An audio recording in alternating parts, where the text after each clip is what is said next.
Hola, soy Marina Sardiña y les doy la bienvenida a Expreso de Oriente. Y esto es lo que veremos en el programa de hoy.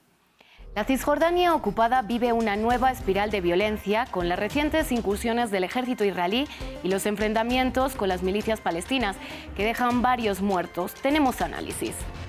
Con motivo del Día Internacional del Refugiado, contamos la historia de varios refugiados sirios en Líbano.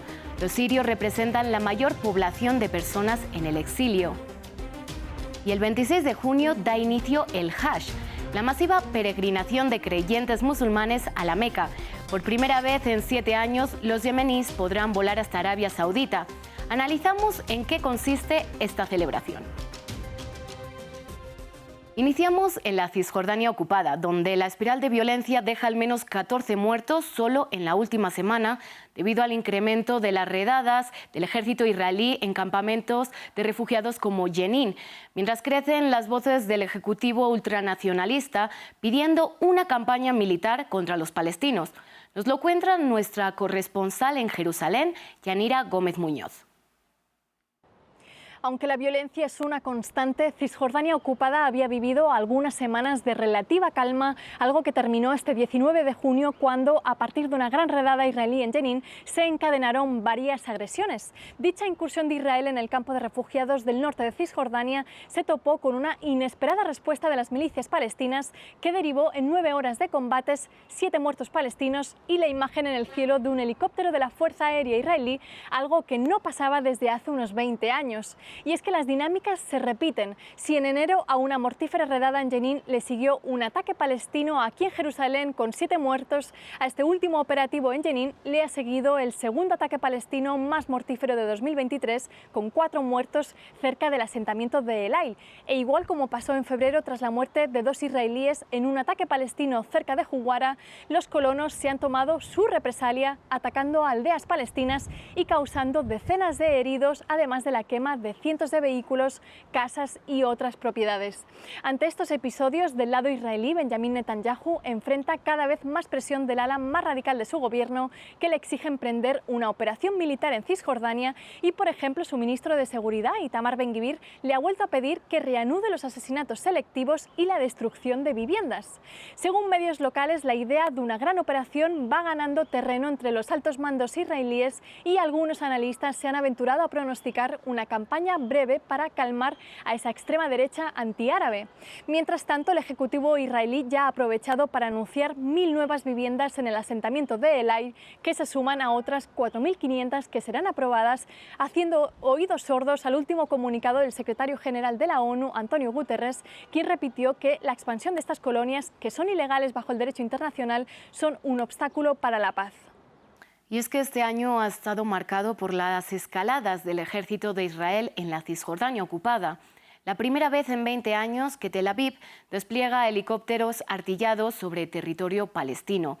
Para seguir analizando la situación, hablamos con Inés Abdelrasek, directora de incidencia política del Palestine Institute for Public Diplomacy. Gracias por estar en France 24. Inés, lo primero que quería preguntarte, ¿por qué se ha convertido Jenin en un punto de la resistencia palestina y quién apoya a los palestinos que están en el campamento? La resistencia palestina siempre ha existido en varias formas, de manera violenta, no violenta. Los palestinos lo que piden desde 75 años es libertad y derechos. Y esto es lo que no hay. Y cada año estamos en las noticias cuando hay bombardeos o más muertos o violencia más visible, pero la violencia en un campo de refugiado es decir, vivir en total bloqueo casi. Sin ningún horizonte de vida. Y entonces hay grupos armados que se han formado para resistir, porque el ejército israelí, la ocupación israelí es cotidiana, la violencia sistémica es presente y entonces ven la población ahí totalmente abandonada por parte de los palestinos, de la autoridad palestina, bajo represión israelí y con total impunidad de la comunidad internacional. Y esto no es nuevo porque en el 2002, si nos acordamos, el ejército israelí ha casi destruido la mayoría del campo de refugiados y entonces Jenin ha sido casi bajo guerra desde entonces. Entonces no es nuevo, pero hay un resurgimiento de la voluntad de los palestinos de resistir, porque al final, o sea, están realmente dejados solos bajo un régimen que está determinado a expulsar palestinos, a tomar más tierra y a expulsar a los palestinos. Y estas tensiones están especialmente latentes desde inicios de año. ¿Existe un riesgo mayor de escalada teniendo en cuenta que los funcionarios israelíes piden una operación militar y siguen autorizando los asentamientos ilegales en los territorios palestinos? Siempre pueden escalar en tanto que haya impunidad en esta violencia sistémica del régimen israelí. Hay que ver que el régimen israelí, que este gobierno ya es más, digamos, abierto, es más sincero en lo que dice, pero esto no es nuevo. O sea, las políticas israelíes han sido de políticas coloniales, de anexar más territorio, de construir más asentamientos, de tomar, de desposeer a los palestinos y de expulsar a los palestinos, y esto lo maquillan, lo dicen como en un discurso de seguridad, de antiterrorismo, y esto da la excusa para continuar estas décadas que conocemos de este ciclo de violencia y de lo cual conocemos las raíces. Y entonces el problema fundamental es que cuando haya bombardeos en Gaza, bombardeos en Jenin, que haya construcción de más asentamientos, expulsión de familias en Jerusalén, la respuesta internacional es de hacer más cooperación militar, comercial con Israel. Entonces, con esta respuesta, Israel puede todavía empeorar su represión porque no hay consecuencias. Muchísimas gracias, Inés, por este análisis. El 20 de junio se celebra el Día Internacional del Refugiado. La comunidad con más personas en el exilio es la siria. Desde que inició la guerra civil en Siria en 2011, se estima que hay más de 6,6 millones de refugiados en 130 países. Líbano cuenta con una gran población que recientemente se enfrenta a la persecución y las deportaciones. Veamos la siguiente historia.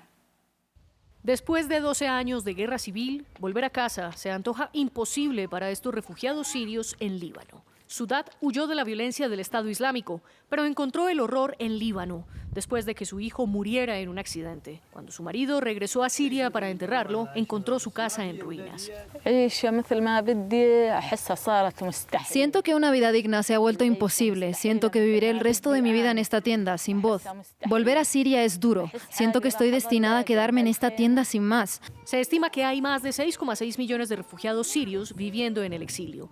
La mayoría están en países vecinos, Turquía, Jordania o Líbano. Beirut dice que hay al menos 2 millones de sirios en su territorio, frente a los 830.000 registrados por Naciones Unidas. En los últimos años, debido a la fuerte crisis económica en Líbano, el ejército libanés ha detenido y deportado a cientos de sirios en situación irregular, a medida que crece un fuerte sentimiento antirrefugiados. Ibrahim lleva 2 años sin salir del campamento por miedo a ser separado de su familia. No se puede dormir en paz, no puedo confiar en que mi familia estará a salvo. ¿Cómo puedo vivir en Siria si no me consideran humano? Hace más de 2 años que no salgo de casa porque tengo miedo a los controles, que me paren y me lleven. Aquí, en el campamento de Beca, en el este de Líbano, esperan una ayuda humanitaria que no llega, mientras su salud física y mental se agrava y cientos de menores de edad se ven obligados a realizar trabajos precarios para sobrevivir. Intento olvidarme de esta situación, de que mis hijos están enfermos. Vivimos bajo estrés psicológico y financiero. Volver a Siria no es posible porque mi marido tendría que alistarse para el servicio militar obligatorio. Frente a las persecuciones contra los sirios, muchos optan por esconderse en los campamentos de refugiados, conscientes de que regresar a lo que un día fueron sus hogares no es una opción. Y terminamos en Arabia Saudita. El próximo 26 de junio da inicio la peregrinación del Hajj.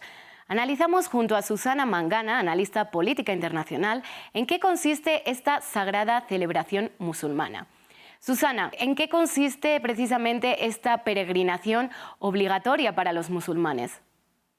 Bueno, el Hajj o la peregrinación a la ciudad santa de la Meca, la más sagrada para los 2.000 millones de musulmanes en todo el mundo, significa reconciliarse con Dios, pedir perdón, visitar el lugar más sagrado, que es dar 7 vueltas a la piedra sagrada, al santuario de la Kaaba, y es uno de los pilares de los rituales más importantes, que es obligatorio para todos los musulmanes que puedan, tanto financieramente como físicamente, acometer esa peregrinación. Y es entrar en un estado de ihram, de purificación, tanto corporal como también mental, y eso se produce del día 8 al 13 del del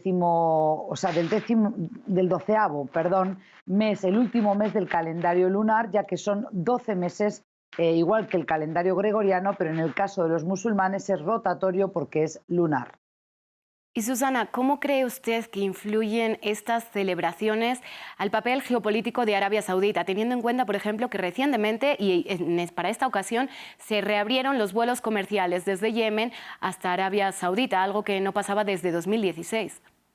Efectivamente, porque Arabia Saudita estaba empantanada en una guerra que había lanzado en misericordia contra el país vecino del sur, Yemen. Lo que ocurre es que Arabia Saudí es el custodio de los lugares santos del Islam, tanto la Meca como Medina, y en ese sentido recibe todos los años entre 2,5 millones y 3 millones de peregrinos musulmanes, y por tanto deriva lealtad de todos los musulmanes por el hecho de ser el custodio de esos lugares santos, y además de la riqueza que le otorga el monoproducto de los hidrocarburos, la explotación del petróleo en Arabia Saudí, también detenta poder geopolítico al ser el custodio de esos lugares santos, algo que le viene muy bien a la monarquía y a la Casa Real Saudí, que también compite junto con Turquía y con la República Islámica de Irán por ser un hegemón en la región de Oriente Medio.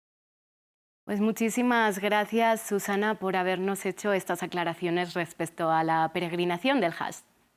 Muchas gracias a vosotros, Marina. Y llegamos así al final de esta edición de Expreso de Oriente. A ustedes muchas gracias por acompañarnos.